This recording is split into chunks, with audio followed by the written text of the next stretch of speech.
അപ്പൊ ഇന്നത്തെ വീഡിയോ ഞങ്ങൾ നിങ്ങളെ പരിചയപ്പെടുത്താൻ പോകുന്നത് എല്ലാവർക്കും ഉപകാരപ്പെടുന്ന സംഭവമാണ് അല്ലേ. ചിലപ്പോൾ എല്ലാവർക്കും അറിയുന്ന കാര്യങ്ങളെക്കാരം ഒന്ന് ഓർമ്മപ്പെടുത്തലും കൂടി ആയിക്കോട്ടെ. കാരണം മഴക്കാലം സ്റ്റാർട്ട് ചെയ്തിട്ടുണ്ട്. ഇപ്പൊ നമ്മുടെ നാട്ടിലൊക്കെ ഭയങ്കര മഴയാണ്, കരുവാരകുണ്ടൊക്കെ പ്രത്യേകിച്ചു അല്ലേ. ഇന്ന് മഴ തീരെ നിന്നിട്ടില്ല. അപ്പൊ തീർച്ചയായിട്ടും നമ്മളൊക്കെ വാഹനങ്ങൾ ഉപയോഗിക്കുന്ന ആളുകളാണ്. അപ്പൊ ഈ മഴക്കാലത്ത് ശ്രദ്ധിക്കേണ്ട പ്രധാനപ്പെട്ട കുറച്ച് കാര്യങ്ങളുണ്ട്. അത് നിങ്ങളൊന്ന് ഓർമ്മപ്പെടുത്താൻ വന്നതാണ് അല്ലേ. ജസ്റ്റ് ഒന്ന് പരിചയപ്പെടുത്താം. ഞങ്ങൾ ജസ്റ്റ് ഇവിടെ ഇങ്ങനെ നിന്നപ്പോഴേ കടയൊക്കെ ക്ലോസ് ചെയ്യാനായി, നല്ല മഴയാണ്. അപ്പൊ ഞങ്ങൾ ഇങ്ങനെ ചർച്ച ചെയ്ത് ആ വണ്ടിൻ്റെ അത് മാറ്റിയതൊക്കെ ചോദിച്ചതിൻ്റെ ഇടയിൽ വന്നൊരു വീഡിയോ ആണ്. അത് നിങ്ങളീ പാടൊന്ന് ഓർമ്മപ്പെടുത്താന്ന് കരുതി. അപ്പൊ നമ്മൾ ഈ മഴക്കാലത്തെ നമ്മളൊക്കെ കാറുകൾ ഉപയോഗിക്കുന്ന ആളുകളാണ്. സ്ഥിരമായി ഉപയോഗിച്ച് പോരുമ്പോൾ വേനൽക്കാലം കഴിഞ്ഞ് മഴക്കാലത്തേക്ക് വരുമ്പോൾ നമ്മൾ മറന്നു പോണ ചില കാര്യങ്ങളുണ്ട് അല്ലേ. അതിൽ പ്രധാനപ്പെട്ടൊരു ഭാഗമാണ് വൈപ്പർ ബ്ലേഡ്. അതായത് ഇത് നമ്മൾ മഴക്കാലം അല്ലെങ്കിൽ നമുക്ക് വലിയ ഉപയോഗം വരുന്നില്ല. എപ്പോഴെങ്കിലുമൊക്കെ നമ്മൾ വൈപ്പറിൻ്റെ വാട്ടർ ഉപയോഗിച്ചിട്ട് ഇതൊന്ന് ഗ്ലാസ് ക്ലീൻ ചെയ്യാൻ മാത്രമേ നമ്മൾ ഉപയോഗിക്കുള്ളൂ. പക്ഷെ മഴക്കാലത്തോട്ട് വരുമ്പോഴേക്കാരം വൈപ്പർ ബ്ലേഡ് ക്ലിയർ ഇല്ലെങ്കിൽ അത്യാവശ്യമായി വരും. വൈപ്പർ ബ്ലേഡ് ക്ലിയർ ഇല്ലെങ്കിൽ ഗ്ലാസ് ക്ലീൻ ആവില്ല, ഗ്ലാസ് മങ്ങി കിടക്കും. ചിലപ്പോൾ നമ്മളിത് ഗ്ലാസ് വൈപ്പർ വർക്ക് ചെയ്താൽ തന്നെ ഇതുമാതിരി ഫോഗ് പോലെ കിടക്കും അല്ലേ, മൂടി കിടക്കും ഗ്ലാസ്. അപ്പോൾ നമ്മൾ വാഹനം ആക്സിഡൻ്റ് ആവാനും നമുക്ക് മുന്നത്തെ കാഴ്ചകൾ കാണാതെ ആവാനൊക്കെ സാധ്യത കൂടുതലാണ്. അപ്പോൾ അടിയന്തരമായിട്ട് നിങ്ങൾ വൈപ്പർ ബ്ലേഡ് ചെക്ക് ചെയ്തിട്ട് വൈപ്പർ ബ്ലേഡ് മാറ്റുക. ഈ ഒരു കാറ് ഞങ്ങൾ ഡെലിവറിക്ക് ഉള്ളതാണ് അല്ലേ. ഇതിൻ്റെ കസ്റ്റമർ വന്നുകൊണ്ട് നിൽക്കുകയാണ്. അപ്പോൾ ഈ പറയുന്ന കാര്യങ്ങളൊക്കെ ഞങ്ങൾ ഈ വണ്ടിയിൽ ചെക്ക് ചെയ്തു. കസ്റ്റമർ നോക്കണ്ട, എല്ലാ കാര്യങ്ങളും ഞങ്ങൾ ചെയ്തിട്ടാണ് കൊടുക്കുന്നത്. അപ്പോൾ അത് നിങ്ങൾ ഈ പാടൊന്ന് ഓർമ്മപ്പെടുത്താമെന്ന് കരുതി. പിന്നെ അത്യാവശ്യമായിട്ട് നിങ്ങൾ ചെയ്യേണ്ടത് ഈ ഗ്ലാസ് ക്ലീൻ ചെയ്യാൻ വേണ്ടിയിട്ട് നമ്മൾ വൈപ്പറിലെ വാട്ടർ, അപ്പം നമ്മൾ ആ ഫ്ലൂയിഡ് നല്ല ഗ്ലാസ്സൊക്കെ ക്ലീൻ ചെയ്യുന്ന ഒരുപാട് സംഭവങ്ങൾ ഇപ്പോൾ വാങ്ങിക്കാൻ കിട്ടും. അതൊക്കെ കയ്യിൽ ഉപയോഗിച്ചാൽ അടിപൊളി ക്ലീൻ ആയിട്ട് ഉപയോഗിക്കാൻ പറ്റും. അടുത്തതായി നിങ്ങൾ ശ്രദ്ധിക്കേണ്ടത് ഈ മഡ് ഗാർഡ് ഫ്ലാപ്പ് ഇല്ലേ. അപ്പോൾ ആദ്യം നമ്മൾ ഇത് നോക്കണം. ഏത് ഇതിലേക്ക് എന്താ സംഭവിക്കുക? ചളി തെറിക്കും അല്ലേ. വണ്ടിയിലൊക്കെ ഫുള്ള് ചളി കയറാതെ സാധ്യത കൂടും. അതെ, അതേപോലെ മഡ്ഗാർഡിന്റെ ഉള്ളിലൊരു ഫെൻഡർ ലൈനിങ് വരുന്നുണ്ട്. അപ്പൊ ഈ വേനൽക്കാലത്തൊക്കെ ചിലപ്പോൾ ഇത് മിസ്സായിരിക്കും, ചിലപ്പോൾ പൊട്ടിക്കിടക്കുണ്ടാവും, അറിയില്ല. അപ്പൊ പ്രീമിയം കാറുകളൊക്കെ അതേപോലെ ഇതേപോലെ ഇതൊക്കെ കണ്ടോ നീറ്റാണ് ക്വാളിറ്റിയിലാണ് കിടക്കണം. അപ്പൊ ഈ ചളി കയറാനും സ്ക്രാച്ച് വരാനും നമ്മളെ വണ്ടി വൃത്തികേടാവാനൊക്കെ സാധ്യത ഉണ്ട്. നേരെ എഞ്ചിൻ റൂമിലേക്ക് വെള്ളം കയറും. അവിടെ ഒരുപാട് സെൻസർ പാർട്ടുകളൊക്കെ ഉള്ളതാണ്. അങ്ങനെയൊക്കെ ബുദ്ധിമുട്ട് വരും. പ്രത്യേകിച്ച് ഇതിലാറ് വരും പ്രീമിയം കാറുകൾക്ക്. അതേപോലെ ഓഡി A4ഉം ഓഡി A6ഉം BMW പിന്നെ സെഡാൻ കാറുകളൊക്കെ ഉപയോഗിക്കുന്ന ആളുകൾ നല്ല ശ്രദ്ധിച്ചോളി. വെള്ളക്കെട്ടിലൂടെ അടിച്ചു മിന്നിച്ച് പോയി കഴിഞ്ഞാൽ സെൻസറിലോട്ട് വെള്ളം കയറും. അതായത് സ്റ്റിയറിംഗ് ബോക്സ് പെട്ടെന്ന് കംപ്ലൈൻറ്റ് വരും. അതിൻ്റെ ഉള്ളിൽ ഒരു മൊഡ്യൂൾ വരുന്നുണ്ട്, അത് പോവും വെള്ളം കയറി കഴിഞ്ഞാൽ. അപ്പോൾ തീർച്ചയായിട്ടും എല്ലാവരും ശ്രദ്ധിച്ചോളൂ കേട്ടോ. വെള്ളക്കെട്ടൊക്കെ കാണുമ്പോൾ അതിലൂടെ ഇങ്ങനെ വണ്ടി പറപ്പിച്ചു പോകാനും വെള്ളം തെറിപ്പിക്കാനൊക്കെ നല്ല രസമാണ്. കറങ്ങി പോയാൽ അതൊക്കെ ലാഭം. വെള്ളം കണ്ടാൽ സൈഡ് ആയിക്കോളി. അല്ലെ പിന്നെ SUV ടൈപ്പ് ഹൈറ്റിലെ വണ്ടികളായിരിക്കണം. സെഡാൻ ടൈപ്പിലൊരു അതൊക്കെ ഒന്ന് ശ്രദ്ധിക്കുക അല്ലേ. ഇറങ്ങാതിരിക്കുക മാക്സിമം. അപ്പൊ തീർച്ചയായിട്ടും ഈ മഡ്ഗാർഡ് ഫ്ലാപ്പ് ശ്രദ്ധിച്ചോളുണ്ട്. കാരണം എഞ്ചിൻ റൂമിക്ക് ചളി കയറാനും ചില എഞ്ചിൻ റൂം തുറക്കുമ്പോൾ കണ്ടില്ലേ നിങ്ങൾ അല്ലേ, വൃത്തിയില്ലാതെ കുറെ ചളിയൊക്കെ. അതിന്റെ കാരണം ഇതാണ്. ഇതിന്റെ ബോണറ്റ് ഒന്ന് ഓപ്പൺ ആക്ക്. ഇതിന്റെ ഉള്ളിലൊരു കാര്യം പറഞ്ഞുതരാം. അതായത് തണുത്ത് നമ്മൾ മഴയത്തൊക്കെ കടക്കുമ്പോൾ ഒരുപാട് ദിവസം നിർത്തിയിടുന്ന വാഹനങ്ങൾ ഒരു കാര്യം ശ്രദ്ധിക്കണം. അതായത് ഈ ബാറ്ററി ഇല്ലേ, ബാറ്ററി ഈ ടെർമിനലിൽ പൂപ്പൽ വരും.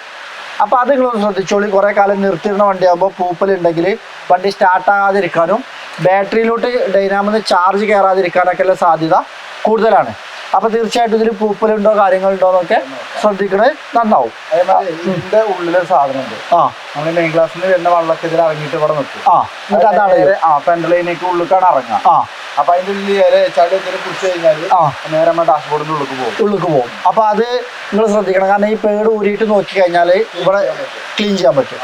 അതേപോലെ പ്രീമിയം കാറുകൾ സൺറൂഫൊക്കെ ഉള്ള വണ്ടികൾ ഉപയോഗിക്കുന്ന ആളുകൾ സൺറൂഫിന്റെ ഉള്ളിൽ കൂടി വെള്ളം വരും. അപ്പൊ നിങ്ങൾ പേടിക്കേണ്ട, അത് അടഞ്ഞിട്ടാണ് അല്ലേ.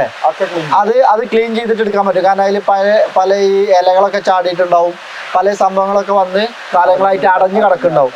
അപ്പോൾ ഈ വെള്ളം വരുമ്പോൾ അത് അടഞ്ഞു കിടക്കുമ്പോൾ അതിൻ്റെ ഉള്ളിലേക്ക് വരുന്നതാണ്. അപ്പോൾ ഇതൊക്കെ ഞങ്ങൾക്ക് ഓരോ പല വണ്ടിയുടെ അനുഭവം വരുമ്പോൾ അത് പറഞ്ഞു. ഞങ്ങൾ പ്രൊഫഷണലായിട്ട് ഇത് പഠിച്ചിട്ട് പറയല്ല, ഞങ്ങൾ അനുഭവത്തിൽ നിന്ന് പറയുന്നത് മാത്രമാണ് അല്ലേ. അപ്പോൾ അതൊക്കെ ആ രീതിയിൽ നിങ്ങൾ ഇവിടെ പരിചയപ്പെടുത്തിയതാണ്. അടുത്തതായിട്ട് ഒരു കാര്യത്തേക്ക് ഞാൻ വരാം. AC ഇത് സംഭവം നല്ലോണം ശ്രദ്ധിക്കണം. വരുന്നില്ല. അപ്പൊ ആൾക്കാർ ശ്രദ്ധിക്കും. അതെ, അപ്പൊ തീർച്ചയായിട്ടും ഈ മഴക്കാലത്ത് നിങ്ങൾക്ക് എന്ത് ചെയ്യും, AC-ന്റെ ഹീറ്റർ നന്നായിട്ട് ഉപയോഗപ്പെടും. ഇനി നല്ല തണുത്ത് പോകുമ്പോൾ നിങ്ങൾക്ക് വണ്ടിയൊക്കെ ചൂടാക്കണമെങ്കിൽ അതിനും പറ്റും. അതേപോലെ ഈ ഗ്ലാസ് ഒന്ന് ചൂടാക്കണം എന്നുണ്ടെങ്കിൽ അതിനൊക്കെ നിങ്ങൾക്ക് ഹീറ്റർ ഉപയോഗിക്കാം. തീർച്ചയായിട്ടും അതൊന്ന് ചെക്ക് ചെയ്യാം. പിന്നെ നിങ്ങൾ അടിയന്തരമായി അത്യാവശ്യമായിട്ട് നോക്കേണ്ടത് ബ്രേക്ക് പാഡുകളാണ്. അതായത് ബ്രേക്ക് പാഡ്, ബ്രേക്ക് സിസ്റ്റം 100% കുറച്ച് പൈസ കൂടിയാലും നല്ല ബ്രേക്ക് പാഡൊക്കെ ഇട്ട് അടിപൊളി ചെക്ക് ചെയ്യണത് നല്ലതാണ്. ഇപ്പൊ ചെറിയൊരു ഇത് കട്ടൊക്കെ ഉണ്ടെങ്കിലും അതേപോലെ നമുക്ക് പെട്ടെന്നുള്ള സഡൻ ബ്രേക്കിലൊന്നും കിട്ടിക്കൊള്ളുന്നില്ല. ഒന്ന് ചെക്ക് ചെയ്യാം. 20% ആയിട്ടുള്ളതിൽ മാറ്റിക്കളി അല്ലേ. നമ്മളെ ഫാമിലി അല്ലെങ്കിൽ നമ്മുടെ സുഹൃത്തുക്കളും നമ്മൾ ഒറ്റക്കാണെങ്കിലൊക്കെ നമ്മുടെ ജീവനാണ് വലുത് അല്ലേ. അപ്പൊ അത്രത്തോളം നമ്മൾ ചില വണ്ടികളൊക്കെ ഭയങ്കര സ്പീഡിലേക്കാരും പോവാം. അപ്പോൾ തീർച്ചയായിട്ടും ബ്രേക്ക് സിസ്റ്റങ്ങൾ ചെക്ക് ചെയ്യണം. ബ്രേക്ക് പാഡൊക്കെ മാറാണ്ടായി ബ്രേക്ക് പാഡ് കാര്യങ്ങളൊക്കെ മാറുക, അതൊക്കെ ചെക്ക് ചെയ്യുക. പിന്നെ ഇതിലാറ് ഇമ്പോർട്ടൻ്റ് ആണ് അല്ലേ. ഇമ്പോർട്ടൻ്റ് ആണ് ഈ ഒരു സാധനം, എന്ത് ടയറ്. ആരും ടയറുമേ പിസ്കത്തര കാട്ടണ്ട. നല്ല അടിപൊളി ടയർ, നല്ല ബ്രാൻഡ്, നല്ല കട്ടല്ല ടയർ തന്നെ മാറ്റിക്കോളി. 4 ടയറും പുതിയതായിക്കോളി. ഒരു 50% 40% ടയർ ഉണ്ടായിക്കോട്ടെ അല്ലേ. 40% കീപ്പിട്ട് പോന്നാൽ തന്നെ മഴക്കാലത്ത് നമ്മൾ പേടിക്കണം. കാരണം റോഡുകൾ അങ്ങനെയാണ്. പിന്നെ നമ്മുടെ റോഡുകൾ പറഞ്ഞാൽ ഇപ്പോൾ ഇവിടെയൊക്കെ പ്രത്യേകിച്ചും വളഞ്ഞ് തിരിഞ്ഞ് കയറ്റം കയറി ഇറക്കം കയറി അങ്ങനെ പോകണമാണ്. ഹൈവേയിലും ഡേഞ്ചറാണ്. അപ്പോൾ ടയറ് ചെക്ക് ചെയ്യുക. നിന്റെ വണ്ടിക്ക് പുതിയ ടയറാണ്, ഞാനത് നോക്കണ്ടല്ലോ പറഞ്ഞാൽ അതും നിൽക്കണ്ട. എയറും ചെക്ക് ചെയ്യണം അല്ലേ. 4 ടയറിലും എയർ ക്ലിയർ ആണോ, 4 ടയറും അലൈൻമെന്റ് റെഡി ആണോ, കാര്യങ്ങളൊക്കെ. സെൻസർ നോക്കണം. സംഗതി ചെറിയ ലൈറ്റ് കത്തി കിടക്കുന്നുണ്ടാവും, ബ്രേക്ക് ഒക്കെ കിട്ടും. പക്ഷേ മഴക്കാലത്ത് സഡൻ ബ്രേക്ക് ഇടുമ്പോൾ തീരെ കിട്ടില്ല. ഇറങ്ങിയാണ് പോകാറ്. അപ്പൊ ABS സെൻസർ കാര്യങ്ങളൊക്കെ അതും ചെക്ക് ചെയ്യാം. പിന്നെ പറയാനുള്ളത് എന്താ വെച്ചാലേ, നമ്മളെ വണ്ടിയൊക്കെ നമ്മൾ പൊന്നു പോലെ നോക്കണതാണ് അല്ലേ. അപ്പോൾ ഇത് വണ്ടിന്റെ അണ്ടർ ബോഡി കോട്ടിംഗ് ഒക്കെ ചെയ്യണത് നല്ലതാണ്. കാരണം നമ്മൾ ഇത്രയും വെള്ളത്തിലൊക്കെ ഓടിപ്പോയി ചിലപ്പോൾ നേരെ കയറ്റിയിട്ട് ഒരു 4 മാസം 5 മാസമൊക്കെ നിർത്തിയിടും. അപ്പോൾ ചെറിയ ചെറിയ തുരുമ്പ് വരാനുള്ള സാധ്യത ഒക്കെ കൂടുതലാണ്. ഇപ്പോൾ പുതിയ വണ്ടികളൊക്കെ ഇറങ്ങുമ്പോൾ തുരുമ്പ് വരാതിരിക്കാനുള്ള സംവിധാനമൊക്കെ ഒക്കെ വരുന്നുണ്ട്. അപ്പോൾ നിങ്ങളൊന്ന് ശ്രദ്ധിക്കുക, ഒന്ന് അന്വേഷിക്കുക, അതിനെപ്പറ്റി പഠിക്കുക. ഒരു അണ്ടർ ബോഡി കോട്ടിംഗ് ഒക്കെ ചെയ്താൽ നന്നാവും. അതേപോലെ പിന്നെ വണ്ടിൻ്റെ ഇൻറ്റീരിയർക്ക് വരുമ്പോൾ നിങ്ങൾക്ക് ഇതുണ്ടോ, ഇതേപോലത്തെ മാറ്റുകളൊക്കെ ആണെങ്കിൽ വലിയ കുഴപ്പമില്ല. ചില മാറ്റുകളുണ്ട് ഇതേപോലെ തുണി പോലെ വരുന്നത്, ആ ക്ലോത്ത് വരുന്നത് സ്മെല്ല് കൂടാനുള്ള കാരണങ്ങളൊക്കെ വരും. ഇപ്പോൾ നമ്മൾ നനഞ്ഞൊക്കെ വണ്ടിൻ്റെ ഉള്ളിൽ കയറുമ്പോൾ ആ സ്മെല്ല് പെട്ടെന്ന് പോവില്ല. അങ്ങനെയുള്ള കുറേ പ്രശ്നങ്ങളുണ്ട്. അപ്പോൾ അത്രയും നല്ല രീതിയിലുള്ള മാറ്റുകൾ കാര്യങ്ങളൊക്കെ ഉപയോഗിക്കുക. അതേപോലെ നമ്മൾ ഈ ബ്രേക്ക് ഉണ്ടല്ലോ, ഇപ്പോൾ ഞാനിപ്പോൾ ഈ ചെരുപ്പാട്ടിക്കണം ഇതാണോ. ഇപ്പോൾ മഴക്കാലത്ത് നമ്മൾ ഷൂസോ കാര്യങ്ങളോ അല്ലെങ്കിൽ വലിയ ഗ്രിപ്പില്ല ഷൂ ഒന്നും ഉപയോഗിക്കില്ല. ഇപ്പോൾ ഇതേപോലത്തെ ചെരുപ്പൊക്കെ ഇട്ട് നമ്മൾ വണ്ടി ഓടിക്കുമ്പോൾ എന്താ സംഭവിക്കുക വെച്ചാൽ, കറണ്ട് പോയില്ലേ, വീഡിയോ നിർത്തണ്ട, ഞാൻ ടോർച്ച് അടിക്കാം. നമ്മൾ തളരൂല മൂട്ടകളാണ്. എന്താ ഇതാണ് നിങ്ങൾ ഇപ്പം ഇതിനൊക്കെ അത്യാവശ്യം നല്ല ഗ്രിപ്പ് ഉണ്ട്. അതായത് ഈ ക്യാമറയിൽ നിങ്ങൾക്ക് കാണാം. ഇപ്പോൾ നമ്മൾ ആക്സിലേറ്റർ, ബ്രേക്ക്, ക്ലച്ച് ഇതിനൊക്കെ നല്ല ഗ്രിപ്പ് ഉണ്ട്. അത് തേഞ്ഞ് കിടക്കുകയാണെന്നുണ്ടെങ്കിൽ നമ്മളെ കാലിൽ വെള്ളം ഉണ്ടാവും. നമ്മൾ നേരെ കയറി ബ്രേക്ക് അപ്ലൈ ചെയ്യും, കാല് ഇതേപോലെ വഴിക്ക് പോകും. അതിനുള്ള സാധ്യത വളരെ കൂടുതലാണ്. കാരണം നമ്മൾ മണ്ണിലോ വല്ല ഓയിലിലോ കാര്യങ്ങളൊക്കെ ചവിട്ടിയിട്ടേക്കാരം ഇതിൽ ചവിട്ടുക. ഇത് മഴക്കാലത്ത് മാത്രമല്ല വേനൽക്കാലത്തും നോക്കണം. അപ്പോൾ ഈ ഒരു സാധനം ഇത് മൊത്തമായിട്ട് മാറ്റണ്ട. ഈ പുറത്തത്തെ കവറിങ് മാത്രമേ നമുക്ക് മാറ്റാൻ കിട്ടും. അതൊക്കെ ഒന്ന് പുതിയതാക്കി നല്ല ഗ്രിപ്പില്ല തന്നെയാണ് എന്നുള്ളത് ഉറപ്പ് വരുത്തൽ നിർബന്ധം. ഇതാണ്ടോ. അപ്പോൾ നമുക്ക് അടിപൊളിയായിട്ട് ബ്രേക്കും കാര്യങ്ങളൊക്കെ കിട്ടും. അല്ലെങ്കിൽ സ്ലിപ്പ് ആവാനുള്ള സാധ്യത വളരെ കൂടുതലാണ്. അതേപോലെ പിന്നെ നമ്മൾ ശ്രദ്ധിക്കേണ്ടതേ, വണ്ടിയിൽ എപ്പോഴും ഫസ്റ്റ് എയ്ഡ് ബോക്സ് നമ്മൾ കരുതുക അല്ലേ. പിന്നെ ഈ മഴക്കാലത്ത് എവിടെ എപ്പോൾ കറണ്ട് പോവും, വെളിച്ചം പോകുന്നൊന്നും പറയാൻ പറ്റില്ല. ഒരു ടോർച്ച്, ഒരു മൊബൈൽ ചാർജ് ചെയ്യാൻ ഒരു പവർ ബാങ്ക്, അതേപോലെ കുറേ കിറ്റുകളുണ്ട്. അതിനെപ്പറ്റി നമുക്കൊരു വീഡിയോ ചെയ്യാം അല്ലേ. ഒരു സംഭവം, ഞാൻ ഒരു യാത്ര പോയി ഡൽഹിക്ക്. അന്ന് ഞാൻ കുറേ വണ്ടിയിൽ ആവശ്യമുള്ള സാധനങ്ങൾ നോട്ട് ചെയ്തിരുന്നു. നമ്മൾ നോർമലി കാർ ഉപയോഗിക്കണ പോലെയല്ല, ലോങ് യാത്ര പോകുമ്പോൾ വണ്ടിയിൽ വേണ്ട കുറച്ച് അത്യാവശ്യ ഘടകങ്ങളുണ്ട് അല്ലേ. അതായത് നമ്മളെ സ്വയം സേഫ്റ്റിക്കുള്ള ചെറിയ സാധനങ്ങളൊക്കെ വണ്ടിയിൽ കരുതുക. ലീഗലായിട്ടില്ലേ, നമ്മളെ ഗവൺമെന്റ് നിയമാനുസൃതമായിട്ടുള്ള സാധനങ്ങൾ തന്നെ ഉണ്ട്. അതൊക്കെ നമുക്ക് വണ്ടിയിൽ സൂക്ഷിക്കണമൊക്കെ നന്നാവും. അതേപോലെ പിന്നെ നമ്മൾ ശ്രദ്ധിക്കേണ്ട ഒരു കാര്യമാണ് സ്റ്റെപ്പിന്. അതായത് എത്ര പുതിയ ടയറായിക്കോട്ടെ, ഇനി പുതിയ കാറായിക്കോട്ടെ, എന്തായാലും വണ്ടി പഞ്ചറാവാൻ കരുതിയാൽ പഞ്ചറാവും. അപ്പം എന്താണോ, സ്പെയർ വീല് നിർബന്ധമാണ്. സ്പെയർ വീല് മാത്രം ഉണ്ടായിട്ട് കാര്യമില്ല. റോട്ടിൽ കുറേ ആൾക്കാർ കജ്ജാട്ടിയിട്ട് നിങ്ങളെ വണ്ടിയിട്ട് ജാക്കി തരുമോ, സ്പാൻഡർ തരുമോ, ലിവർ തരുമോ എന്നൊക്കെ ചോദിക്കലുണ്ട്. ഞങ്ങളും ചോദിക്കലുണ്ട് അല്ലേ. അപ്പൊ എന്താ വെച്ചാൽ നമ്മൾ ശ്രദ്ധിക്കൂല, ഒക്കെ ശ്രദ്ധ കമ്മിയാണ്. ആരും ഒരു ഇല്ലാത്തോണ്ടല്ല. അപ്പൊ എന്ത് ചെയ്യാ, സ്പെയർ വീല് മാത്രം പോരാ, അത് മാറ്റാനുള്ള ജാക്കി, ലിവർ, സ്പാനർ ഒക്കെ വേണം. ചില ആളുകൾ എന്താട്ടിക്കും വണ്ടിയൊക്കെ എടുത്തിട്ട് ഫാൻസി അലൈവീലും കാര്യങ്ങളൊക്കെ കയറ്റി അടിപൊളിയായിട്ട് ഉപയോഗിക്കുന്നുണ്ടാവും. പക്ഷേ ആ ഫാൻസി വീലുമൊക്കെ ഇല്ലേ സ്പാനർ പോലെ എന്ത് ചെയ്തോല വണ്ടിയിലുണ്ടാവില്ല, ചിലപ്പോൾ അല്ലെങ്കിൽ ബോൾട്ടൊക്കെ കയറാം. അങ്ങനെയൊക്കെ കുറെ കുടുങ്ങിയ അനുഭവം ഞങ്ങൾക്കുണ്ട്, ഞങ്ങൾ കാണലുണ്ട്, പല ആൾക്കാരെ സഹായിക്കലും ഉണ്ട്. അതുകൊണ്ടാണ് പറഞ്ഞത്. അപ്പൊ ഏതാണോ നിങ്ങളുടെ ടയർ, ഏതാണോ നിങ്ങളുടെ അലൈവീല്, അതൊക്കെ നിങ്ങൾ ചെക്ക് ചെയ്യുക. പിന്നല്ലേ അടിയന്തരമായി ചെക്ക് ചെയ്യേണ്ട കാര്യം ഒക്കെ അടിയന്തരമാണല്ലേ. Headlight, tail lamp, fog lamp, indicator, അതായത് നമ്മൾ ഹസാർഡ് ലൈറ്റ് 4 ലൈറ്റും ഒപ്പം കത്തുള്ള ഹസാർഡ് ലൈറ്റ് ഒക്കെ വർക്കിംഗ് അല്ലേ എന്നൊക്കെ ചെക്ക് ചെയ്യുക. പിന്നെ പറ്റുകയാണെങ്കിൽ മഞ്ഞ ലൈറ്റ് ഒക്കെ ഉണ്ടെങ്കിൽ നല്ലതാണ്. പക്ഷെ അത് നമുക്ക് നിയമം അന്വേഷിച്ച് മനസ്സിലാക്കിയിട്ട് വെക്കുക അല്ലേ. ഫോഗ്ലാമ്പിന് മഞ്ഞ ലൈറ്റ് കൊടുക്കാൻ പറ്റുമല്ലോ അന്വേഷിച്ചത് അത് നോക്കുക. ഞങ്ങൾ പറഞ്ഞ എഴുതിയാണ്ട് വെക്കണ്ട അല്ലേ. അപ്പോൾ തീർച്ചയായിട്ടും എന്തിനാ വെച്ചാലേ ഇപ്പൊ ഇന്നലെ ഞാൻ കൊച്ചിയിൽ നിന്ന് യാത്ര ചെയ്തു. കൊച്ചിയിൽ നിന്ന് തൃശ്ശൂർ എത്താൻ വേണ്ടിയിട്ട് ടൈം എടുത്തത് 4 മണിക്കൂറിന്റെ പുറമെയാണ്. 4 മണിക്കൂർ കൊണ്ട് ശരിക്കും ഞാൻ കൊച്ചിയിൽ നിന്ന് കരുവാരകുണ്ട് എത്തലുണ്ട്. ഫുള്ള് ബ്ലോക്ക്, റോഡ് പണി ഉണ്ട് അല്ലേ. എന്നാലും തൃശ്ശൂർ ടോൾ പ്ലാസയില് ഇതൊക്കെ പൈസ ഒക്കെ കൊടുത്തിട്ടാണ് പോകുന്നത്. 4 മണിക്കൂർ എടുത്തിട്ടാണ് ടോളിൽ വന്നത് അല്ലേ. അപ്പൊ എന്തായാലും നമ്മൾ കൊടുക്കേണ്ട ടാക്സും കാര്യങ്ങളൊക്കെ നമ്മൾ കൊടുക്കേണ്ടി വരും. നമ്മൾ ശ്രദ്ധിക്കേണ്ട കാര്യം നമ്മൾ ശ്രദ്ധിക്കേണ്ടി വരും.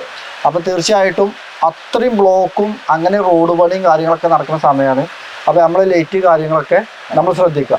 അതേപോലെ വലിയ ലൈറ്റ് വെച്ച് മറ്റുള്ളവർക്ക് ബുദ്ധിമുട്ടുണ്ടാക്കരുത്. ഞാനൊക്കെ നല്ല അനുഭവിക്കുന്നതാണ്. കാരണം പെട്ടെന്ന് കണ്ണിക്ക് ലൈറ്റ് വരുമ്പോൾ നമുക്ക് എന്താ ചെയ്യേണ്ടതെന്ന് അറിയാൻ പറ്റാതെ ഡിം അടിച്ചു കൊടുക്കുക. ചിലപ്പോൾ കുറേ ആൾക്കാർ മറക്കണതാണ്, ചിലപ്പോൾ നമ്മളും മറക്കും അല്ലേ. അപ്പം ഇനിയും കൂടെ ഓർമ്മപ്പെടുത്താണ്. അപ്പൊ എല്ലാവരും തമ്മിൽ സഹകരിക്കുക, ഡിം അടിച്ചു കൊടുക്കുക. അപ്പൊ പിന്നെ അത് നമ്മൾ കഴിച്ചിലായി പോകും. പുറത്തെ വണ്ടി ഒറ്റടിക്കുന്ന വെള്ളം ചെല്ലുമ്പോ ഒരു 5 സെക്കൻഡിന്റെ ഒന്നും കാണൂല. അതെ, ഒക്കെ എല്ലാരും കെയർഫുൾ ആയിട്ട് പോവുക. കാരണം ഈ വെള്ളം തെറിക്കൽ എന്ന് പറഞ്ഞല്ലേ അത് ഭയങ്കര അപകടമാണ്. ഈ ബൈക്കുമ്പോ പോണവർക്കും, അതായത് ഈ കാറിൽ പിന്നെ എ സി ഒക്കെ ഇട്ട് പാട്ടൊക്കെ ഇട്ട് പോണവർക്ക് ചിലപ്പോൾ പെട്ടെന്ന് മൈൻഡിലാവില്ല. ഓൾക്ക് അത് വണ്ടി സ്പീഡിലതും തോന്നൂല. നല്ല പോക്കണ് പോയാൽ ഒറ്റ തീർച്ചയായും പണി കിട്ടും. അപ്പൊ എല്ലാരും ശ്രദ്ധിക്കുക അല്ലെ. വെറുതെ പതുക്കെ പോവാ, ശ്രദ്ധിച്ചു പോവാ. ഇതെന്തിനാ പറയുന്നോ, ഇതിവിടെ കുറെ ആൾക്കാർ ക്യാമറയുടെ ബാക്കിൽ ഞങ്ങൾ ടീം തന്നെ ഉണ്ട് അല്ലേ. എല്ലാരും കേൾക്കട്ടെ, ഞാനും കേൾക്കട്ടെ, ഇവനും കേൾക്കട്ടെ, നിങ്ങളും കേൾക്കട്ടെ. പറ്റാവുന്നതിലൊക്കെ സഹകരിക്കുക. ആർക്കും അപകടങ്ങളൊന്നും വരാതിരിക്കട്ടെ ഇല്ലേ. ഈ മഴക്കാലം നല്ല രീതിയിൽ കഴിയട്ടെ. ഞങ്ങളുടെ നാട്ടിലാണ് ഈ കടുവ ഇറങ്ങിയിരിക്കുന്നത്. നല്ല മഴ പെയ്യുന്നുണ്ട്, പുഴയിലൊക്കെ വെള്ളമാണ്. അപ്പൊ കരുവാരൻ്റെ വെള്ളച്ചാട്ടം കാണാനും കൽക്കുണ്ടിലൊക്കെ വരുന്നവര് ഒന്ന് ശ്രദ്ധിക്കണം. കാരണം കടുവൊക്കെ ഇറങ്ങി ഇപ്പോൾ നമ്മൾ കൽക്കുണ്ട് കൂടെയൊക്കെ കടുവയും കാര്യങ്ങളൊക്കെ ഉണ്ട്. അപ്പോൾ തീർച്ചയായിട്ടും പുതിയൊരു വീഡിയോയിൽ കാണാതെ നമ്മൾ സബ്സ്ക്രൈബേഴ്സിന്, നമ്മുടെ വ്യൂവേഴ്സിൻ്റെ ചെറിയൊരു വീഡിയോ എടുത്തതാണ്. ഇതിൽ കുറേ കാര്യങ്ങൾ വിട്ടുപോയിട്ടുണ്ടാവും. ഇനി വീഡിയോ എടുക്കാം, നമ്മളിവിടെ ഉണ്ട്, നമ്മുടെ ചാനലിൽ എടുക്കാം, വീഡിയോ തരും. അപ്പോൾ തീർച്ചയായിട്ടും വിട്ടുപോയ എന്തെല്ലാം കാര്യങ്ങളുണ്ടോ, നിങ്ങൾക്ക് അറിയുന്ന കാര്യങ്ങളൊക്കെ കമൻറ്റ് ബോക്സിൽ കമൻറ്റ് ചെയ്യും. കമൻറ്റ് ബോക്സ് ഒരുപാട് ആൾക്കാർ വായിക്കും. അവർക്ക് ഉപകാരപ്പെട്ടെ, ഞങ്ങൾക്ക് ഉപകാരപ്പെട്ടെ, എല്ലാവരും നിങ്ങൾക്ക് അറിയുന്ന ഇൻഫർമേഷനൊക്കെ കമൻറ്റ് ചെയ്യട്ടോ. ഞാൻ വീഡിയോ എടുക്കുന്നതിന് മുന്നേ എന്തൊക്കെ ഓർമ്മയിലുണ്ടായിരുന്നു പറയണമെന്ന്, എന്തൊക്കെ വിട്ടുപോയെന്ന് സംശയമുണ്ട്. ബാക്ക് വൈപ്പർ ഉണ്ട്.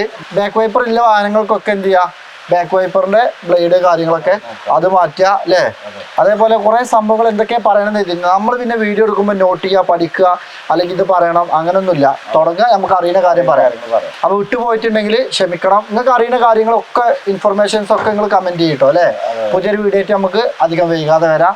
അപ്പോൾ തീർച്ചയായിട്ടും വീഡിയോ കണ്ട എല്ലാവർക്കും ഒരുപാട് നന്ദി. ഇതിൽ അറിയുന്ന ആൾക്കാരുണ്ടെങ്കിൽ അറിയാത്ത ആൾക്കാർക്ക് വേണ്ടി മാത്രം പറഞ്ഞതാണ്, അല്ലെങ്കിൽ ഓർമ്മപ്പെടുത്തലായിട്ട് കാണാം അല്ലേ. അപ്പോൾ പുതിയൊരു വീഡിയോ ആയിട്ട് കാണുന്നത് വരെ ഞങ്ങളെ കണ്ട കേട്ട എല്ലാവർക്കും ഒരുപാട് നന്ദി. Thank you.